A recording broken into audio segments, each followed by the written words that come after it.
on location with head coach Mike Hunter of the Friendship Collegiate Knights. Coach Hunter, this team you've put together has been magnificent. What's the secret to your success? It's kids working hard. That's it.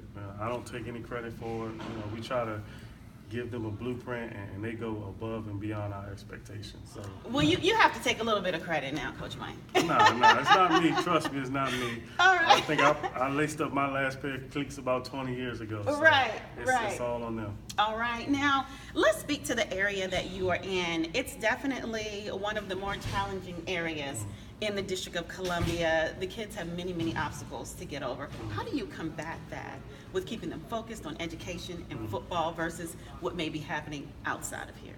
Right, well, we just talk about what they face in everyday life, real life, and how to change that. Not only get themselves away from it, but be in a position where they can come back and help other people.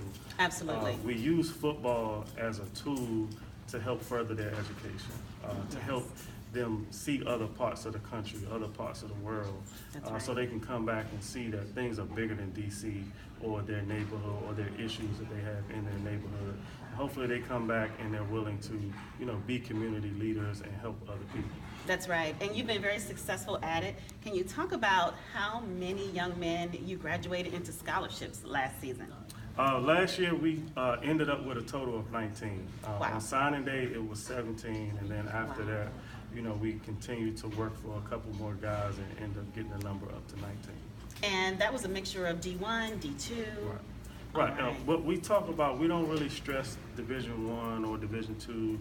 We just talk about furthering your education, and wherever football lands, that's where it lands. That's right. You got to go where what fits for you. Sometimes we have people who are so focused on sending the kid to Division I that the kid is not happy, ends up leaving school, and that's not the goal. The goal is to get them to school and through school.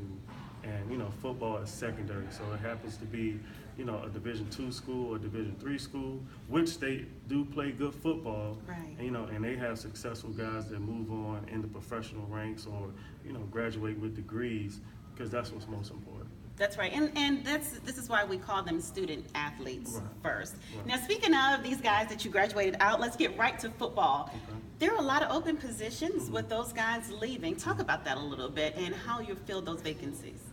We try to create competition every year. Every game, no one's safe, no one's a starter the whole season. You're a starter this week. You got to go out and you got to earn it every week. And, I think that helps build, the team, but it also helps, those young men build character as they move on. And that's how they, face some of those challenges that they're dealing with at home. That's right. Now, I know Friendship last season, you all were known for that heck of a defense. Will we see that this season, or do you have to put some things in place and stir the pot a little bit? Even last year we had to stir the pot a little bit, make some adjustments from week to week.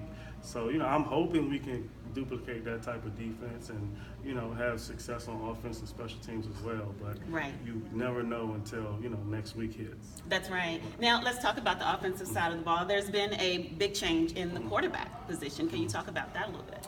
Well, Chris Ferguson, who was our starting quarterback last year, he did a great job. But to help him with his recruiting, we sat down, and it was best for him to play DB and wide receiver. So, we did that so that he can get better looks, on the next level. And he was awarded a scholarship offer from Howard University because of that. And Dyson Smith, who's slated to be the starter this year, stepped in and done a good job. So, Chris is probably still going to, get some reps at quarterback and, be an emergency quarterback if Dyson goes down. So, it's a pretty good situation to have when your backup quarterback started the year before. And, that's right. Lead a team to 10 wins. That's right. And speaking to Dyson, your new quarterback, I hear he is pretty young, so he will be groomed up until his senior year, and that's always a good thing to get him young, right? Right. Yes. All right. So he's a sophomore, and like I said, he stepped in and he's accepted the challenge of being the starting quarterback, and it wasn't handed to him.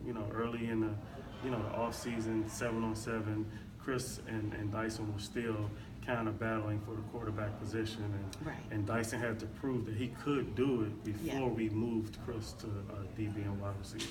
All right, let's talk about those bigs. What's happening on the offensive line and the D line for you guys? Well, we're gonna have some new faces, especially on the defensive side of the ball. We're gonna have pretty much 3 out of the 4 starters are gonna be new guys. All right. But I have complete faith in our O-line and D-line coaches. They do a tremendous job. They've been doing it for years. Right. So I really stay out of their way and let them do their job. I heard that. Right. I heard you stay out of the way. Right. The guys told me that. Right. All right. Now let's speak to the last year's championship game.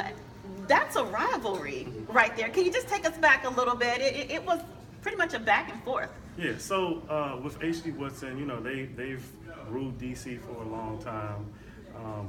DCIAA football, they've won 4 straight championships, and our schools are so close to each other. The Right. kids know each other. We've always prided ourselves on playing the best. So HD Woodson is the best in DC, so we want to play the best. And last year we were fortunate enough to win both games, but they were very tight contests, and we expect the same thing this year. Hopefully we come out on top. All right. Now, you said you like that competition, you like playing the best. I kind of scrolled over your schedule and I saw a team on there, and the guys have been talking about this too. I see DeMatha is Right. there for the first time in quite a while Right, that Friendship and DeMatha has met. Talk about this matchup coming up. Well, again, we want to play the best, and the last time I checked, they were the #1 team in the area, top 5 team in the country. All right. We faced teams like that before, going up to New Jersey, down to Florida. That's right. But when you have teams like that right here in your backyard, why not?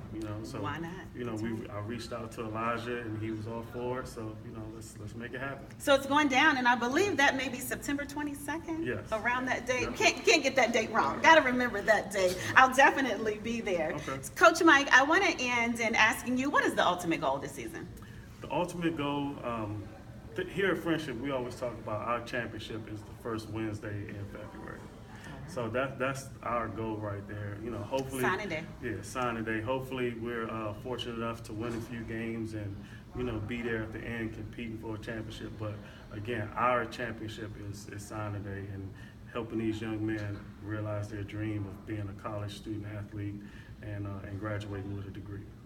I love that answer. This is Coach Mike Hunter, Friendship Collegiate Knights. Watch out for them this season. If you don't know, find out. I'm Monet Anderson. This is Coach Mike, and we'll see you during the season.